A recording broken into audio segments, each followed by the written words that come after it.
The 300,000 people killed in Indonesia during the last 16 months are about 100,000 more than the total military casualties of all sides in Vietnam since 1960. In many cases, entire families were liquidated. But still there are thousands of widows like this young mother.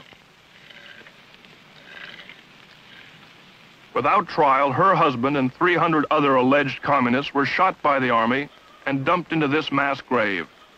50,000 in all were killed just on the romantic island of Bali. A young college professor named Rata, who helped remove the communists, explained how they went about it. Bali is such a beautiful island. The people are so attractive, climate's so lovely. It's hard to believe that so many unpleasant things went on here in the last year. Yeah, but now Bali become more beautiful without communists. And this is the duty of the Balinese people to clean their own island from the communist influence. This is the holy duty. And we did it. In Bali, we did it. What actually happened here in this village? Yeah, the story here is because some of the communist leaders from this village realized that they did wrong already, and they come to the village council and ask to the village council when village council will clean their village from the communist people. You mean the communists themselves asked to be killed? Some of them. And then the village council make a list who must be killed from that village.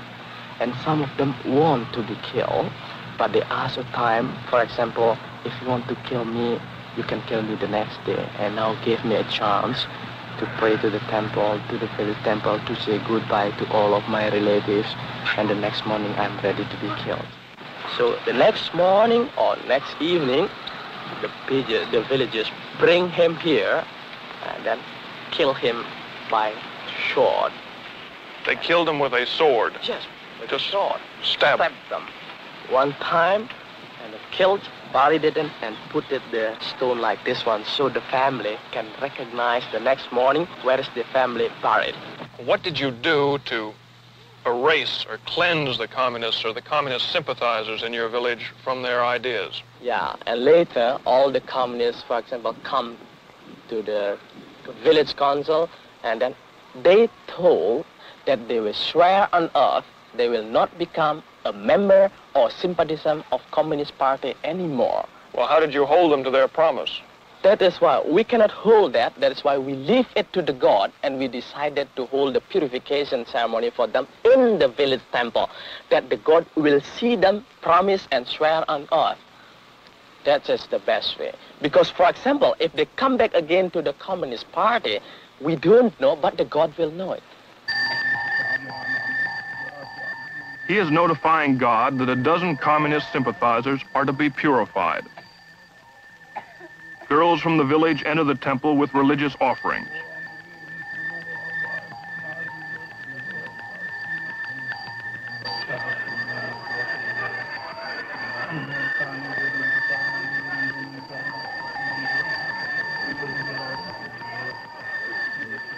The entire village attends the ceremony. The Mangu Dalim, or temple priest, prays to the particular Hindu god in charge of political purification to forgive the surviving communists in the village and to accept their vow never to be one again. It's a bit more involved than putting your hand on the Bible and swearing to tell the truth, but the principle is the same. It's a kind of religious loyalty oath. Events in Indonesia might be a little easier to understand if the communists were killed just for their political beliefs and unscrupulous practices. However, their slaughter was largely a religious issue, a power struggle between communist atheism and fanatical Muslim, Hindus, and Christians.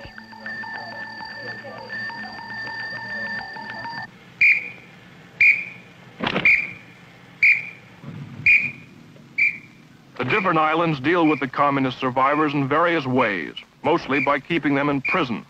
It's estimated that today 150,000 like these are locked away without formal charges. In some camps, they are starved to death or released periodically to be killed by the local citizens. Assalamualaikum warahmatullahi wabarakatuh. In this Sumatran camp, the policy is to re-indoctrinate the inmates, which include women and children, in the concepts of God and state ideology. Saudara-saudara, pada hari ini kembali Friends, kita meneruskan pelajaran kita. today we are back here to continue our lessons.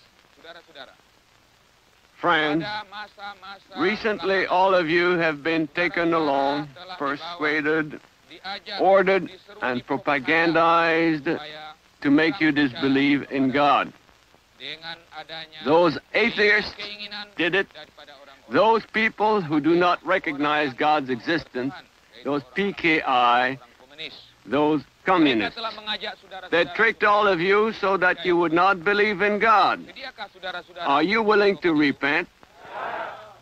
Oleh karena itu, marilah saudara. Now let's everybody chant the prayer in order to beseech God's forgiveness. Ya. Astaghfirullahalazim. Astaghfirullahalazim. Alladzi la ilaha illa huwa. Wa atubu ilaih.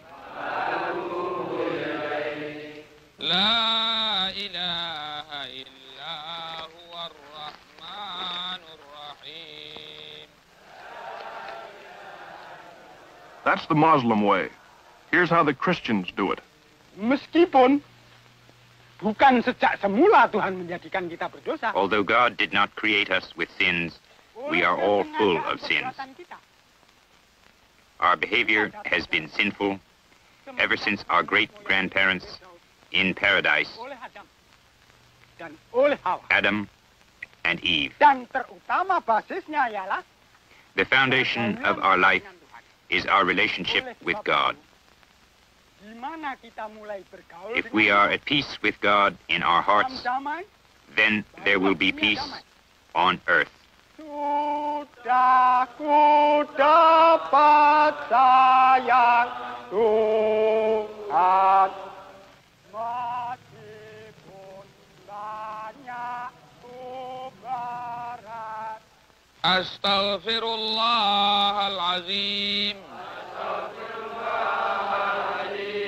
Tentu ku patutlah ditolak. Allahumma inni atubu ilaika minha. Ya Bapa, ampunilah segala dosa dan kesalahan kami, dan oleh pertolongan serta persekutuan Roh-Mu yang Maha Kudus. Amin.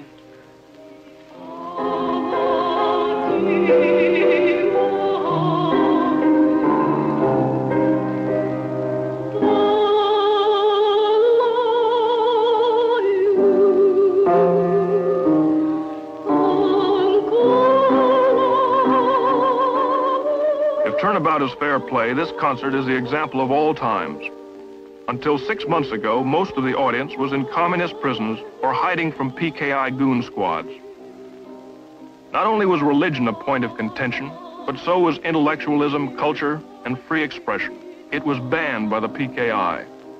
Books were burnt, newspapers closed, painting, music, films not pro-communist were destroyed. Now the communists are in prison, the intellectuals are out, and they are the vanguard of the new order. One of the ex-cons is a Dutchman turned Indonesian who helped fight for their independence, was elected to their parliament, and jailed in 1962 by Sukarno for his critical views.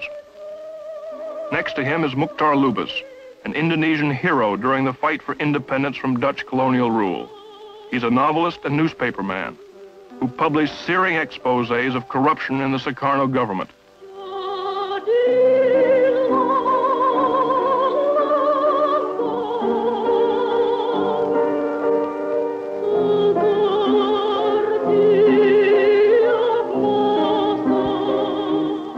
His anti-PKI writings sent him away for 9 years.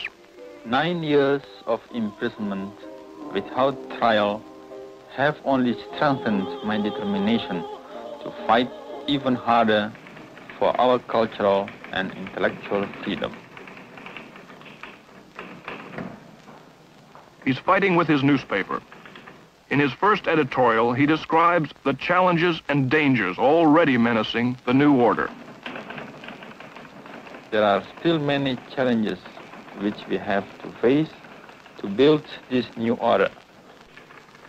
Challenges from the communists, who, though officially banned, are still working underground by exploiting the continuing deterioration of our economy. Challenges from the corrupt old politicians, the vested interest groups, which had enriched themselves so much during the past years.